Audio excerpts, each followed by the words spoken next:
Hello and welcome to MLW Confusion. I'm your host Rob Cameron, bringing you all that you may or may not need to know about Major League Wrestling and its television programming. MLW is making its long-awaited return after nearly 2 months. We have Lucha Apocalypto emanating from Cicero Stadium in Chicago, Illinois, aka Cicero, Illinois. They managed to fight their way through another round of technical difficulties to put on this show for you. But first, let's talk about the news. First thing that we're going to talk about is that tickets are now on sale for Azteca Lucha. Just like last time they were in Cicero, we are announcing another show right away, coming to May 10th, Cicero Stadium once again. Fun little venue, great crowds, and looks like we're going to get more Lucha action, so balls to the wall insanity off of that one. Should be a good show. As I said, tickets are on sale now, so get them while they're hot, because this one was a sellout, ladies and gentlemen, and it won't be terribly long before Azteca Lucha sells out once again as well.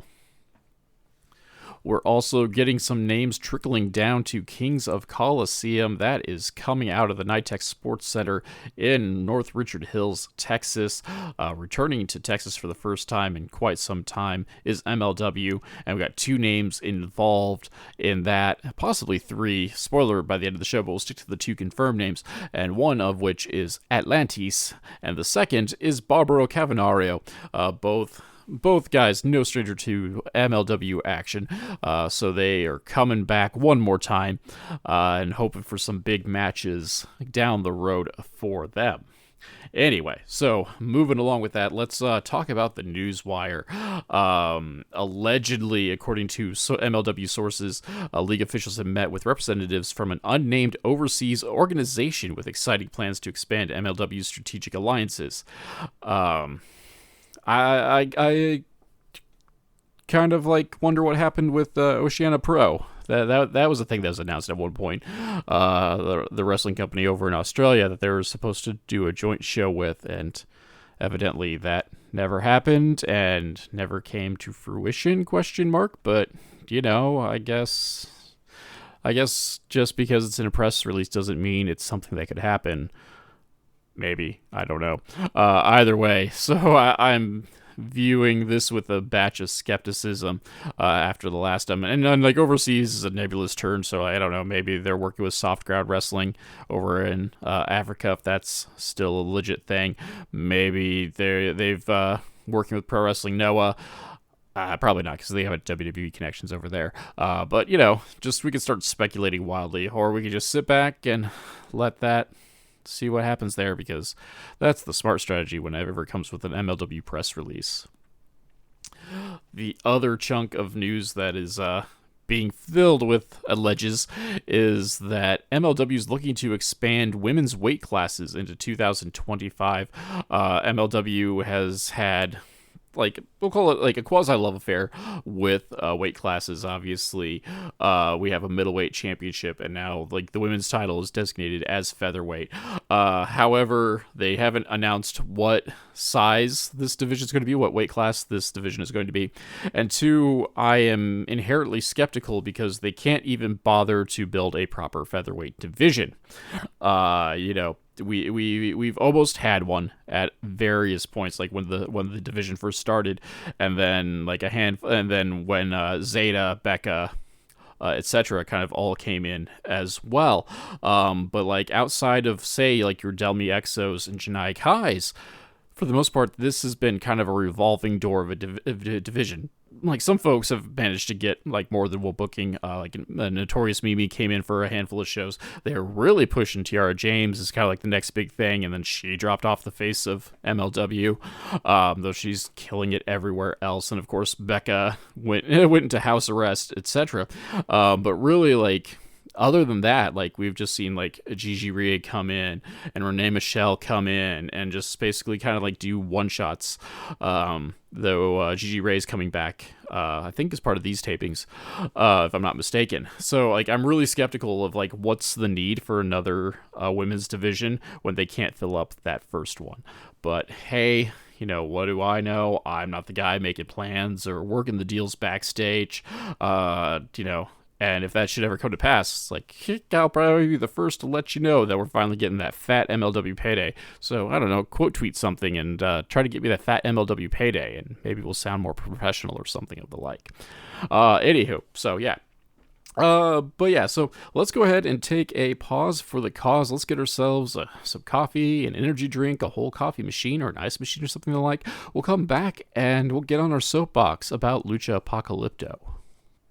Hey folks, MLW Confusion's become a veritable hub of shopping and treats and all that sort of good stuff.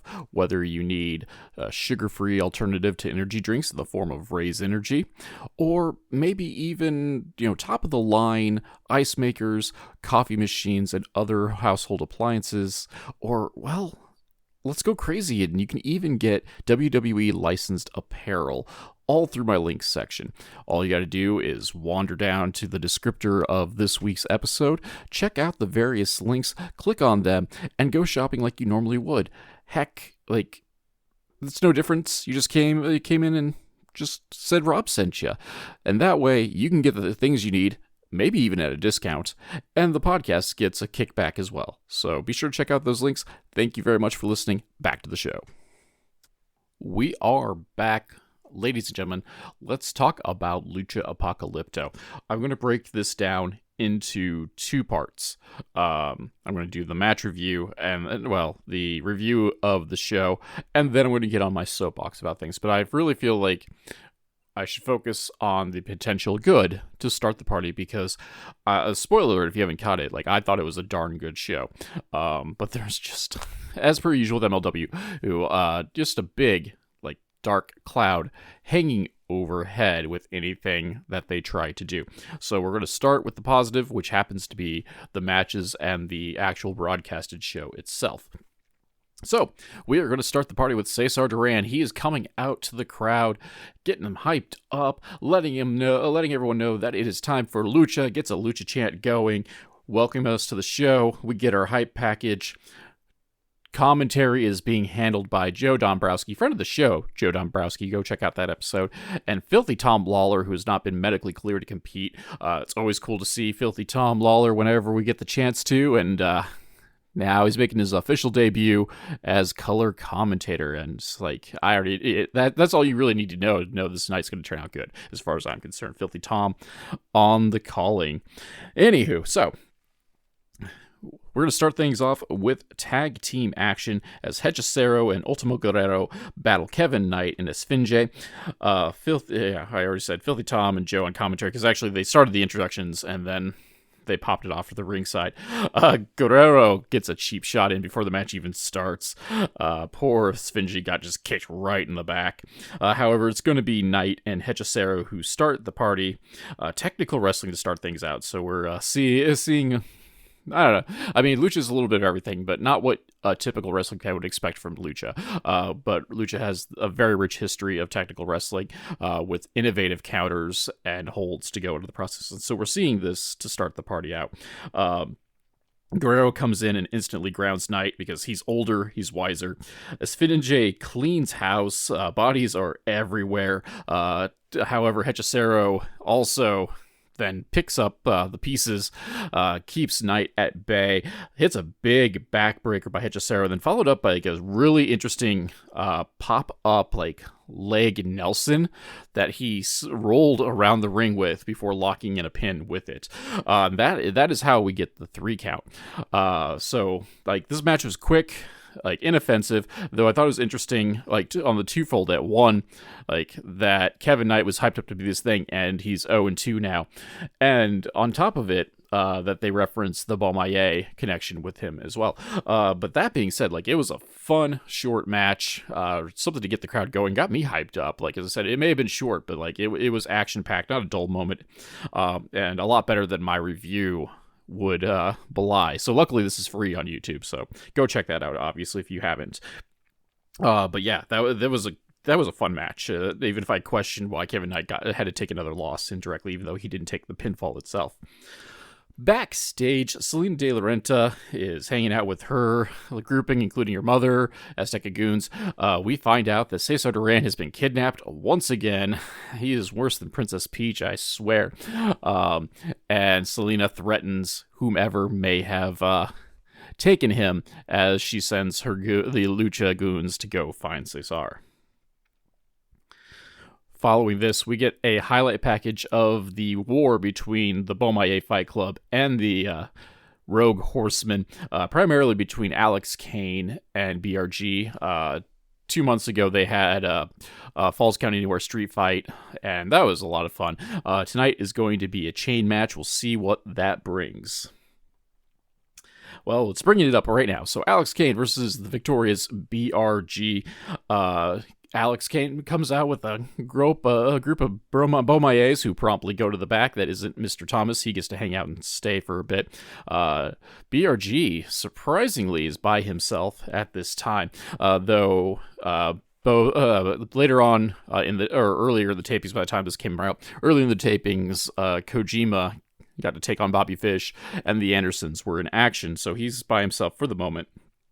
Very reluctant to get hooked up to Kane, which I don't blame him, because when he finally does get hooked up to Kane, nothing good happens to BRG with that. He is whipped, he is battered, he is tossed hither and yon. He goes outside the ring, is ran into the ring post in the process. He is bleeding by the time he actually comes back into the ring, and that's when the suplexes start. So we're not done yet. I mean, this is literally BRG gets no offense in. Kane takes off his white shirt, rubs BRG's blood all over it, and then stuffs it in BRG's mouth, and then locks in a chain assistant fade to black. But before BRG can tap out, the Andersons appear. They take out Mr. Thomas ringside, get ready to surround the ring. Kane lets go of the hold, is distracted by this. BRG gets a quick roll-up, puts his feet up on the ropes, and once 3 is counted, hightails it out of there. Your winner, the notorious BRG, Brett Ryan Goslin. And, I mean, by all practical purposes, by wrestling metrics, this was basically a squash match where somehow the jobber came back out of nowhere and got the victory, a la maybe Barry Horowitz with some cheating involved. But it continued, kind of told the story. It wasn't a clean win against Kane. It wasn't decisive. So there is going to be more chapters to this tale. But just once again though, they took out Mr. Thomas. That was all well and good.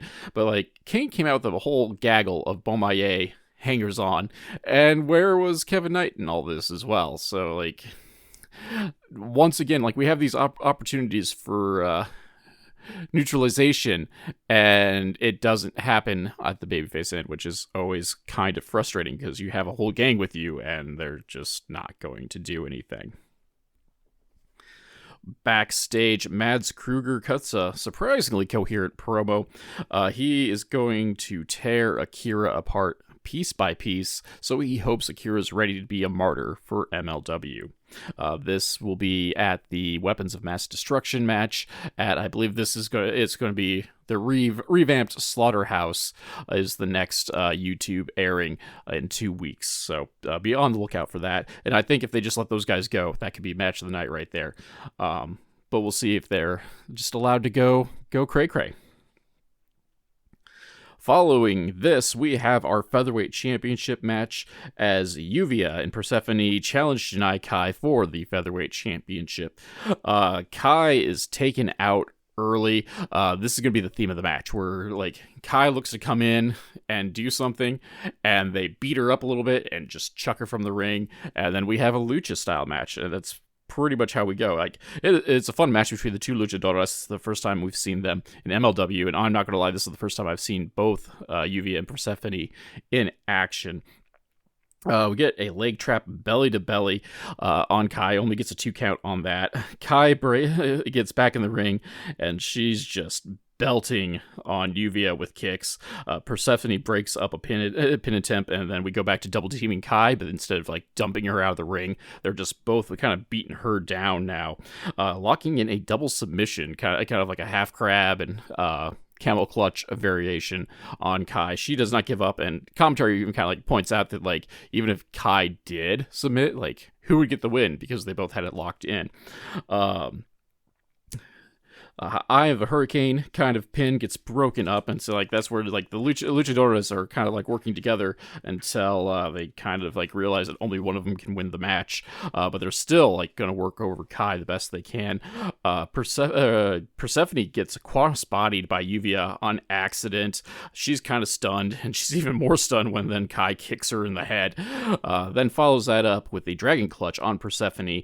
Persephone has nowhere to go, and Yuvia is now unconscious, can't even save her, and has no choice but to tap your winner, and still MLW Featherweight Champion, Janai Kai. It was a fun match. As I said, this is the first time I've seen the Luchadores in action, and it's finally great to see some Luchador representation in MLW as well. Yeah, totally serviceable match, and I thought it was an interesting strategy to beat up Kai and dump her for the length of time in which they did it, but also on the flip side, it gave Kai time to recover, so, I mean, I don't know how effective that strategy truly was, but before Kai can get a proper celebration in there, Delmi Exo interrupts from the crowd. She accuses Contra of kidnapping Cesar, and she wants a fight for the Featherweight Championship right now. Kai looks to accept, and as Delmi's making her way to the ring, she is interrupted and intercepted by a Sendai Death Squad member. Delmi, though, grabs a chair and makes short work of that dude. But this allows enough time for Kai to get some distance between the two of them and allow security to come to make sure both featherweights are separated. Backstage, Selena De La Renta is accusing Contra of taking Cesar and promises dire consequences should he not be returned. Jesus Rodriguez is now out. He is going to be doing the ring announcing for our next match. It is for the National Openweight Championship as Bad Dude Tito battles Matthew Justice. They've had issues going back the last couple of months. Actually, Justice's last appearance on MLW television was him getting busted open by Bad Dude Tito with a tequila screwdriver on an open steel chair. And let me tell you something, brother. This thing is going to get nuts and hardcore quickly. It doesn't even make it to the ring. Justice is confronted on the entranceway. It'd be a ramp if there was a ramp there. And we're promptly like fighting out through the crowd. Justice is the aggressor through most of this, at least until we kind of like get to the ringside area, and Jesus Rodriguez is there to run distraction. With the aid of this distraction, Tito Death Valley drivers Justice on the arena floor. Chairs are being used liberally, just kind of chucked around. Justice gets brainbustered on the chairs, only gets a 2 count off of that. He is also then DVD'd on the chair, on like a stack of chairs as well, only 2 count for that.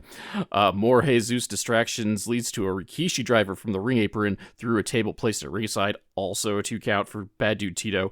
We are brawling through the crowd. Justice looks to take over. Jesus looks once again to interfere, and this time like tries to like choke Justice out with a garbage bag, but Justice finally has enough and tosses him off to the side. Tito is placed on a table by the balcony. Justice goes up and does his thing. Buy the ticket, take the ride. Ride the lightning off the balcony. The same balcony he was tossed off of 6 months ago. Dives off the balcony through Tito and the table. 1, 2, 3, and new MLW National Openweight Champion Matthew Justice.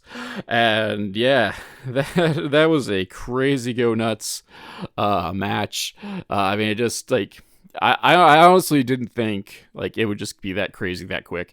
And props to Bad Dude Tito working a style that he's not quite, at least in MLW, used to doing, with the liberal use of weapons and brawling around the crowd and whatnot. But of course, there's a balcony and Matthew Justice, so like he had to come off of it somehow. And at least this time, it worked out for him. And like on top of that, he's a new champ. So like I'm gonna get my snark in and be like, of all the people to lose the belts, like really it was Tito. Like Tito's probably the freshest champion they have. Like I know I with him and I have gone back and forth on the social media, mostly because I'm an idiot. But like still, like I felt like he was the freshest champion in MLW. And of course, he's the one that, spoiler alert, is the one that loses his championship tonight. Joe Dombrowski is in the ring. He is going to interview our World Heavyweight Champion Satoshi Kojima when Contra intercepts Kojima and attacks. Our favorite fast food breakfast sandwich comes out to make the save. He decides that, like, despite doing nothing to earn the title opportunity, that he needs a tag team title shot right here, right now. It is accepted. They has brawl, and the match is thrown out. So, good talk, everyone. See you next week. Anyway, so that was a thing. More importantly, though, we have a real match coming up. Trios action as Magnus, Felino, and Barbaro Cavanario take on Star Jr. and Los Atlanticos, Atlantis and Atlantis Jr. So this is like our full-blown traditional lucha match. I would say of the evening, but we still have the triple threat match in our main event. Looks like Magnus and Star Jr. are going to be the ones starting things off. They're doing some good lucha things, rolling around, flip-flopping and flying.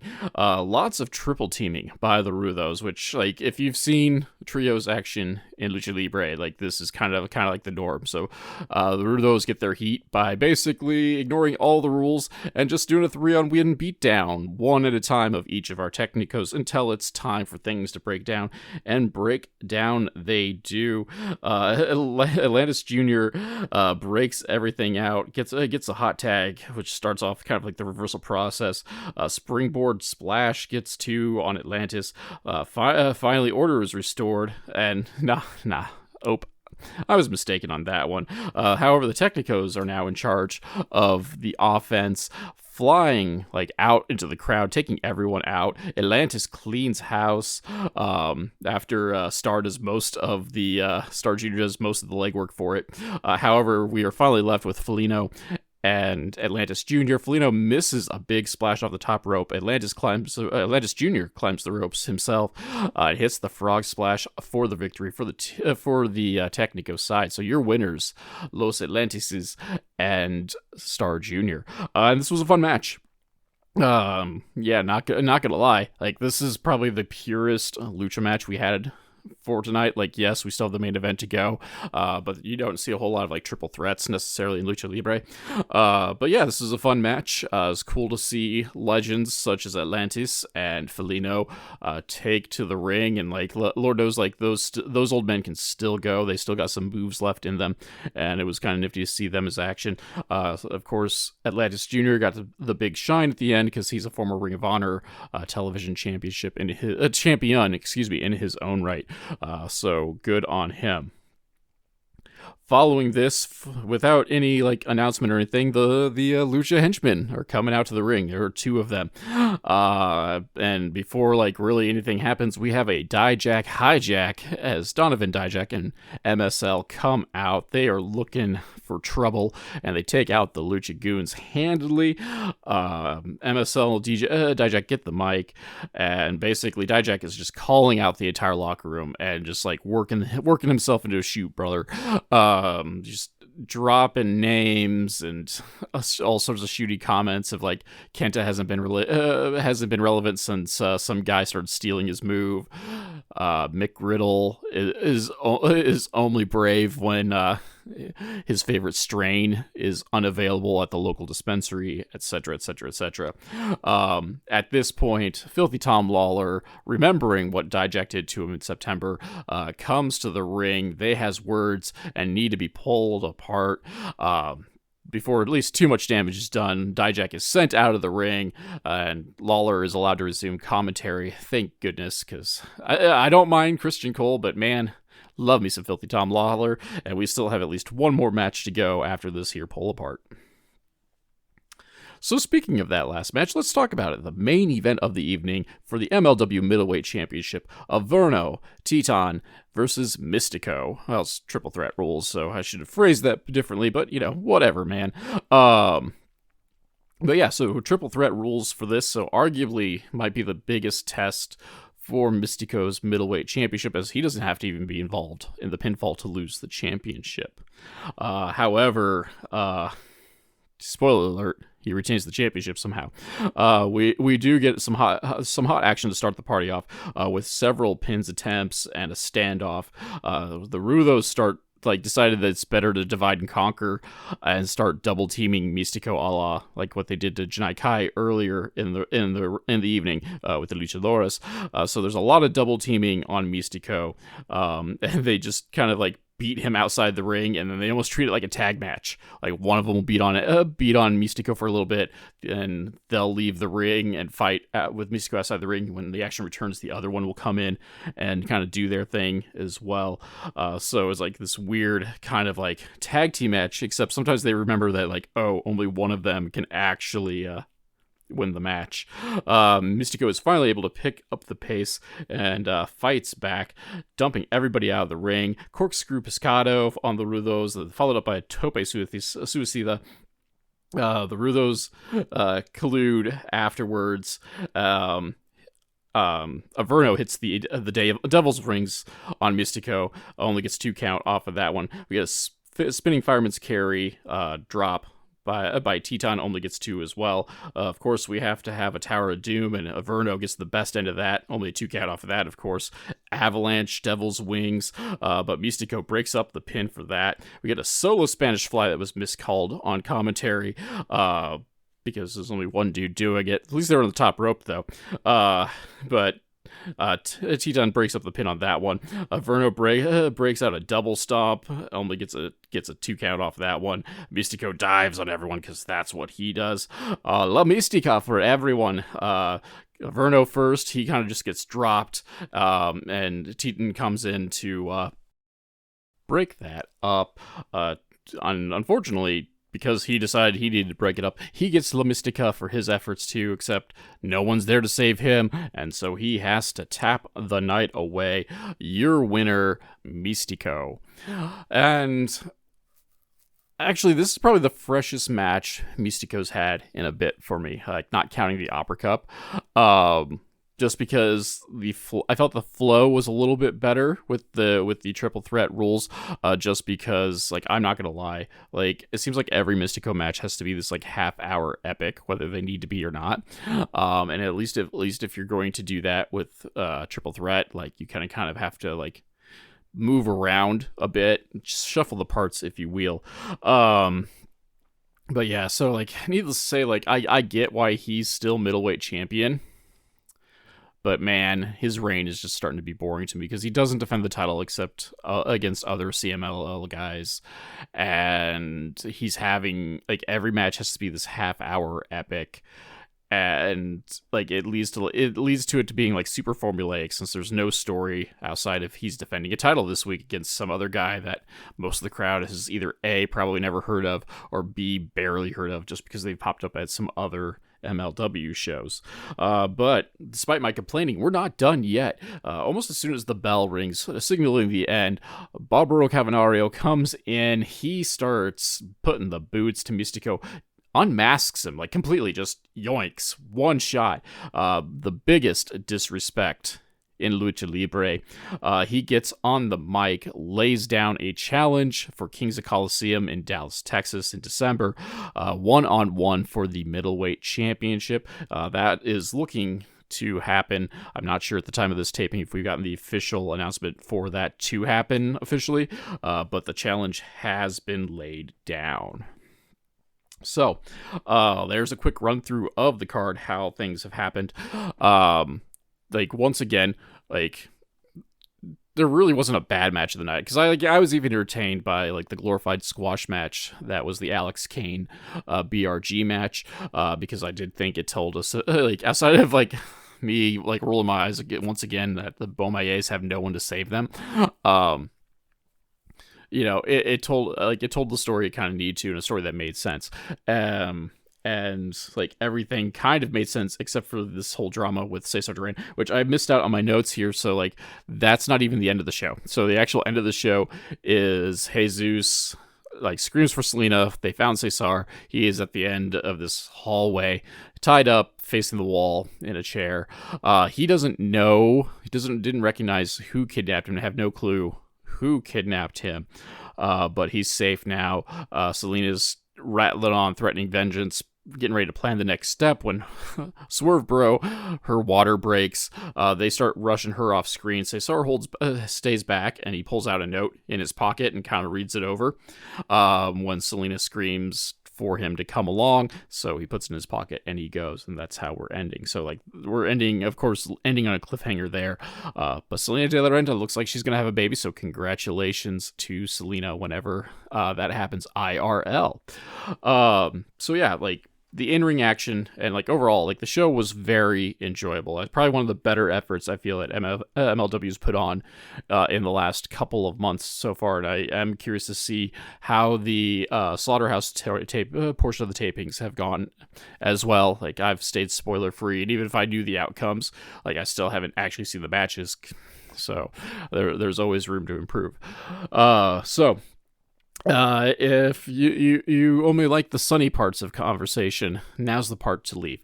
I did say I was going to be a downer at the end because the show itself was great. It was the circumstances surrounding the show that kind of brought things down to some level. And that is MLW and their production. For those of you who aren't aware, this was supposed to happen last Saturday. It was supposed to be broadcast, at least like the Lucha Apocalypto was supposed to be broadcast live, and like so we're all there. We're at 7 p.m. Central. We are ready to go. Or excuse me, like 9 p.m. Central. We are ready to go, and nothing. Like we're just sitting there, still on upcoming. Like 15 minutes goes by before we get the official announcement that the broadcast ran into technical difficulties and is being postponed. Cool. So we go into Sunday. There's no announcement yet of like what time. We do get an announcement like tonight we are going to have Lucha Apocalypto. Stay tuned for more details. And we don't hear anything until 6 p.m. Central Time. That is when we get the announcement that at 7 p.m. Central Time, Lucha Apocalypto will be broadcast. And, like, you're going to give us 1 hour notice for this. Like, luckily it's streaming. We can watch it whenever we want. But, like, that's not the point, man. The point of the matter is we can't make plans to watch your program if you're basically dropping the program last minute without, like, giving us any sort of inkling of what time it was going to be throughout the day. And, like, some people can do that. Some people can't. Like, some people have lives and can't be waiting around for MLW to do their thing. And so, like, that part, I felt like, especially the communication, which has always been an issue with MLW. Communication has been an issue, and now production has been a consistent issue since they've left Triller TV. And I don't know if it's because they're using their own stuff and things are just not good, or if, like, they've just run into a string of bad luck. But, like, almost every live broadcast of MLW since they've left Triller has had like a giant technical gaffe to it, whether it's because like they've lost 20 minutes in the middle of something, whether the audio is all buggered up, or like tonight where we just get technical difficulties. We'll see you tomorrow. Like these are things that like make a company look bush league, and MLW is has too much money sunk into things for it to look bush league. I mean, it's even in its name, man. They're the major leagues of professional wrestling, and they can't broadcast a show on time, or can't broadcast a show live, man, and like can't even be like have a proper backup plan for it. Because like, even like, I get it, sometimes like things happen, but you know what, if WWE lost the feed to Raw, we would be like calling for Triple H's head. Like, we would like magically demand a refund for money we never spent because Raw didn't happen because you blew up a cable. And MLW is just gonna be like, yeah, this is the thing, sorry. And then couldn't be bothered to tell us like when the makeup date was for it, or the makeup time was for it, until 1 hour before they were going to broadcast. And like, I mean, you can kind of get away with this in the streaming world, but like, it's still, I find, to be bad form. And for a company that just got a $20 million windfall like a calendar year ago, and then hired 2 high-level production guys. Like, this is a terrible look for the company, and they were getting raked over the coals for this, justifiably so. And so it just kind of like makes me bang my head against the wall as a fan of the product and as like an unpaid shill. Like, I stress this, unpaid shill for the product. So I'm not gonna mince words with y'all for this, but it's just a really bad look for the company to not even be able to broadcast their show live, especially since they've done nothing in terms of like new content since September, since Pit Fighters, which is completely unacceptable for any sort of promotion. Like, you need to be running promos, you need to be running out, you know, video packages of stuff, like, remind us why people are feuding, etc.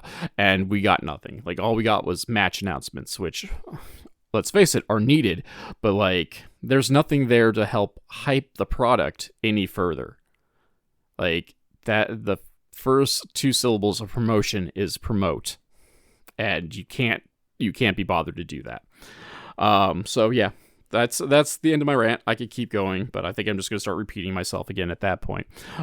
So like, despite these technical gaffes, like, they did put on, when we were allowed to watch it, they did put on a darn good show.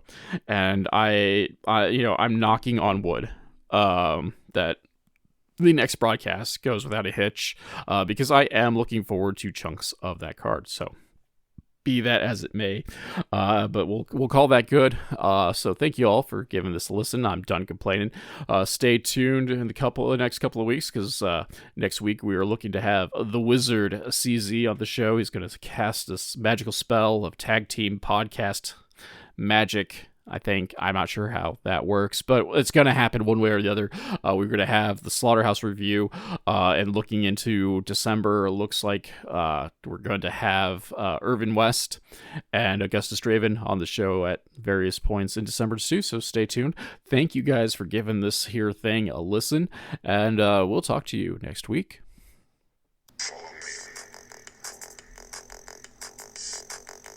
MLW Confusion is a weekly podcast that is written and performed by Rob Kammer and hosted by Spotify for podcasters. MLW Confusion is part of the Urban Wrestling Network, and you can check them out and check out the Major League Pod on YouTube at Urban Wrestling NW. The background music for this section is Ruined by Day, performed by Alan Schroeder.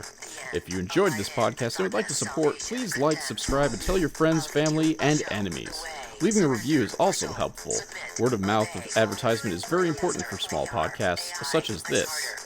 Social media links can be found in the description, but Twitter and Instagram are at the Nova of Cass, TheNovaofCass, and Facebook is at MLW Confusion, all one word.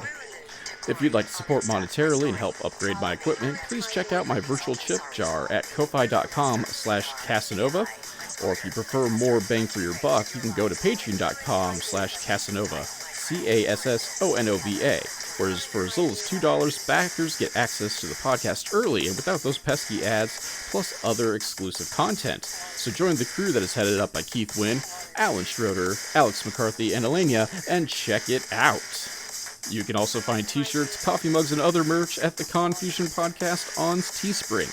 Also, be sure to check out the description to find some affiliate links for, well, WWE merch, coffee machines, ice makers, and much more. For business inquiries such as ads and sponsorships, please email rzkammer, that's Kamerer, at comcast.net. Thank you for listening.